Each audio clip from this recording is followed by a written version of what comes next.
No's at the door hurt less when you keep track of your victories and losses. It also helps you figure out your winning rate.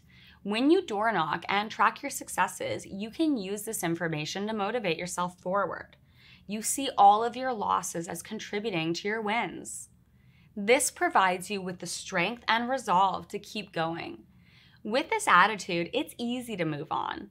It also helps to keep your eye on the bigger picture and your long-term goals.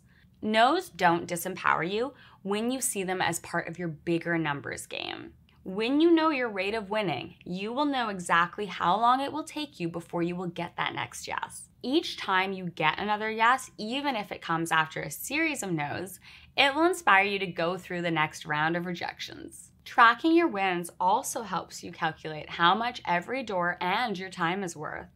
When you know your worth, you become very immune to rejection.